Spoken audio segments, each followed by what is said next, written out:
Oi pessoal, tudo bem? Hoje eu vim aqui para compartilhar um pouquinho para vocês sobre esse livro aqui, ó, muito bom, que eu acabei de ler, e eu queria compartilhar com vocês um pouquinho. E eu nem conhecia esse autor, é o primeiro livro dele que eu tô lendo, que é o Marcelo Fernandes de Souza, e o título do livro é Ajuste Suas Atitudes. Eu fiz um resumo, né, até para a gente conversar um pouquinho sobre o que ele propõe nesse livro.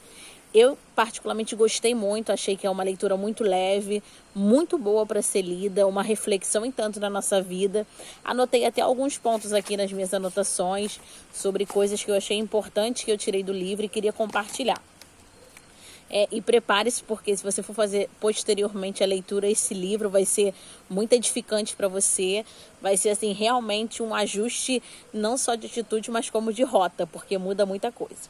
Uma das partes que ele fala, e que eu concordo totalmente, é que toda ação gera uma reação. Se a gente for colocar, imagine que nós estejamos numa festa, todo mundo feliz, brincando, e por conta de uma brincadeira, seja ela de teor sem graça ou não, alguém decide levar para um outro lado e a partir daí começa-se uma briga. Infelizmente, uma ação, às vezes com ou sem propósito, gerou uma reação totalmente adversa. E por conta disso, alguns sentimentos ruins se transformam em amargura e algumas atitudes nocivas.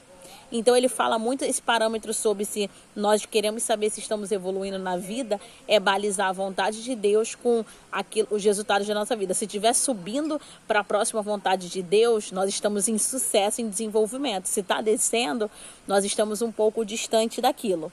Ele fala também um pouco sobre quando Jesus nos adverte na Bíblia sobre a questão da importância de passar pelas adversidades, que às vezes é muito bom passar por momentos alegres, por momentos abençoados, onde a gente se diverte, está em risadas e N coisas, mas o quanto também é importante nesses momentos de prova que a gente tenha alegria também, pois produz fé, produz perseverança, e o como a gente olha pelo lado positivo da vida é a partir daí que as atitudes são ajustadas, e é justamente o que o livro fala. Não adianta querer justificar, se a minha situação fosse diferente, eu faria diferente, porque nós temos tudo em Deus, então não é uma justificativa, e cada um tem a sua vida, cada um tem a sua limitação. A gente pode até colocar, mas se eu tivesse... Cláudio, mas você não conhece a minha vida. Se eu tivesse mais dinheiro, resolveria tal situação. Se eu tivesse em tal posição, resolveria tal. Não é uma verdade. Isso é uma desculpa que a gente tenta nos enganar para que o nosso inconsciente não nos sabote, trazendo tristeza. Mas nós precisamos encarar a vida de frente para trazer uma diferenciação para a nossa vida e entendermos que todo mundo precisa de um equilíbrio. E até nisso a Bíblia nos fala. E ele também menciona em uma parte do livro sobre Davi, né? Que segundo o coração de Deus, como a própria Bíblia fala, ele falhou muito. Mas quando ele falhava, o grande diferencial dele é que ele não justificava. Muito pelo contrário, ele se arrependia e procurava consertar. Então essa é de fato a questão da autorresponsabilidade que tanto nós ouvimos falar. Não importa o quanto eu erre, mas é o quanto eu assumo que a responsabilidade é total minha. Aí ele também fala sobre a questão de sermos positivos nas atitudes, porque independente da situação que nós estamos, se nós olhamos para uma ótica positiva, as coisas podem mudar. E ele fala também que a nossa vida é 10% daquilo que acontece conosco. Apenas 10%. Dos 100% da nossa vida, 10% é que acontece conosco. Os outros 90% é a forma como nós reagimos àquilo que aconteceu. Então, Cláudio, você não sabe como foi minha infância, foi uma infância difícil, me faltou o básico, tudo mais. Isso é 10% que você não vai poder mudar. Mas a forma que você escolhe encarar isso que aconteceu com você faz você mudar as atitudes e naturalmente mudar os resultados que você está tendo hoje. E aí ele fala também sobre a questão de dominar a nossa reação mediante das pessoas que nós interagimos, porque às vezes é muito natural nós sabermos o seguinte: a pessoa sabe o nosso ponto fraco, ela sabe como nós reagimos, nós já temos um gatilho, alguns gatilhos emocionais que nos levam quando alguém fala alguma coisa, é como um estopim, opa, acendeu ali, vai explodir.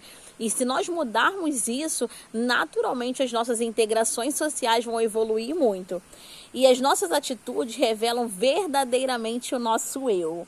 belos discursos, mas as atitudes mostram ao contrário. Então ele fala muito sobre a questão da metáfora de uma garrafa aberta, que imagine você com uma garrafa aberta, você coloca uma tampa e você chacoalha, chacoalha, chacoalha, chacoalha, chacoalha e nada cai. Aí você pega essa mesma garrafa e você faz uns furos na tampa. Quando você chacoalha, todo esse líquido que está aí dentro sai molhando todo mundo à sua volta. Assim é quando a nossa vida está desestruturada emocionalmente e nós estamos cheios de lixo emocional na nossa vida. A gente acaba fazendo vários furos na garrafa, que nessa metáfora é a nossa vida, e a gente sai molhando todo mundo ou machucando. Então que a gente possa trazer essa conscientização. O que há em mim que está errado, que eu preciso melhorar para que as pessoas à minha volta estejam bem? O que há nas pessoas que eu não gosto, que eu tenho que colocar para que eu não seja machucado pelo lixo emocional que ela carrega? Então, nossos atos são mais expressivos do que as nossas palavras. Afinal de contas, nossas atitudes gritam. Então, essa metáfora da garrafa fala muito sobre isso. E ele também fala sobre nossas atitudes podem conduzir ao êxito ou ao fracasso. Tudo é uma questão de decisão, como eu falei anteriormente, né? Se não tratarmos as feridas que nós temos hoje, nós vamos acabar sangrando quem não abriu essa ferida em nós. Porque às vezes é reflexo de uma vida de sofrimento, é reflexo de uma vida espiritual desestruturada, e a gente acaba sangrando outras pessoas. E naturalmente as pessoas que nós mais amamos são sangradas, porque nós não conseguimos controlar isso. E ele também fala sobre nossas atitudes podem ser controladas por Deus. Quando a gente consegue estar no controle daquilo que nós queremos, porque Deus ele nos dá o livre-arbítrio. E por ele nos dar o livre-arbítrio, ele não vai escolher em nosso lugar. Nós podemos escolher e podemos passar esse controle para que Deus possa nos ajudar a moldar tanto o nosso caráter, quanto a nossa saúde emocional, a nossa saúde espiritual, a nossa saúde social, pessoal, familiar, seja ela qual for. Mas no momento que nós passarmos definitivamente o nosso controle para Deus. E ele também conta numa história de Norma Cousins, que é uma revista de medicina, né? Deu uma declaração da experiência dele, que ele tinha uma doença terminal. E quando ele estava no hospital, o pessoal falou que aquele ambiente de hospital estaria piorando a situação dele, que ele estava em um estado terminal. E por conta disso era melhor levá-lo para casa para ele terminar a sua vida em casa. Ele falou que naquele momento que ele ouviu aquilo, foi um impacto muito forte. Opa, se o ambiente vai comprometer o meu resultado, eu vou chegar em casa e vou fazer diferente. E ele conta na reportagem que ele chegou em casa e ele começou a pedir fitas de momentos alegres, essas coisas que ele queria começar a assistir. E ele passou dias e noites com familiares ou sozinho assistindo coisas alegres, divertidas. E aí ele conta que com essa atitude ele conseguiu se levantar, porque ele melhorou e a doença foi regredindo. Então, verdadeiramente, não é só emocional e psicológico, também é físico. Quando nós tomamos uma atitude positiva, mesmo em meio à adversidade, até o nosso corpo reage positivamente. Você observa, se você começa a andar com os ombros muito baixos, você começa muito a andar cabisbaixa, naturalmente você começa a se sentir assim. Mas se você acorda um dia, você não está muito motivado, mas você se levanta a cabeça, se arruma, se veste, faz pose de vencedor, você vai sair e naturalmente, até fisicamente, você vai melhorar. Então, ele fala muito também sobre a questão de que todos temos um propósito, mas que para Deus conseguir cumprir o propósito, nós precisamos querer, né?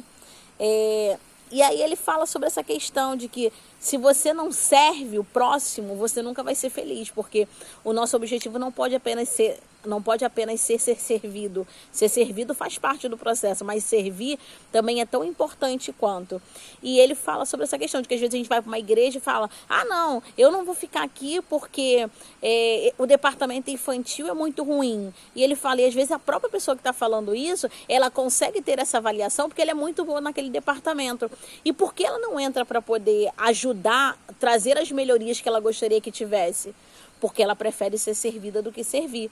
E às vezes criticar é muito mais fácil. E naturalmente, quando a gente critica alguém, às vezes nós estamos espelhando aquilo que também é fraco nosso. Porque a identificação, ela é um rapó. Então, para eu ter essa conectividade tão rápida, é sinal que também existe algumas coisas que precisam ser trabalhadas da minha parte. E aí ele, no final do livro, ele já vem falando um pouco sobre os passos práticos para mudarmos nossas atitudes. E um passo ele começa a falar: comece a falar palavras boas e cheias de vida. Até essa questão do Norman Cousins, que eu contei a história, é muito sobre isso. Eu decido mudar aquilo que eu penso, eu decido mudar aquilo que eu falo, naturalmente eu decido mudar aquilo que eu sinto e os resultados começam a ser diferentes.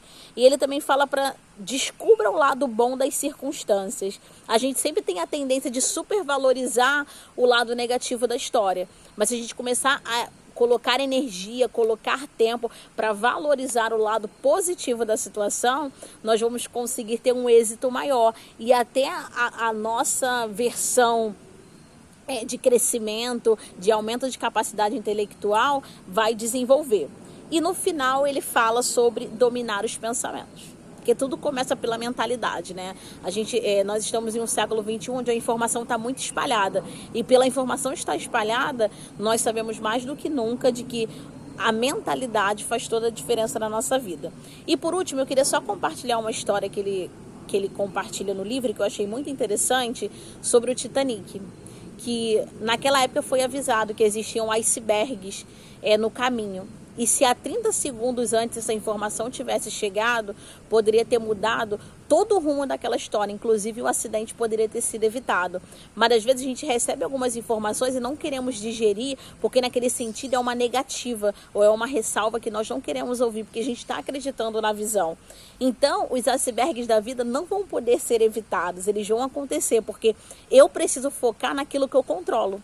O que eu não controlo, eu não posso me deixar abalar. E por conta disso são inevitáveis os icebergs. Mas o foco do que eu faço e a estratégia em cima disso é que faz toda a diferença. Então, esse é o resumo do livro. Espero compartilhar com vocês e que vocês gostem. Curta o canal, compartilhe esse vídeo com mais pessoas.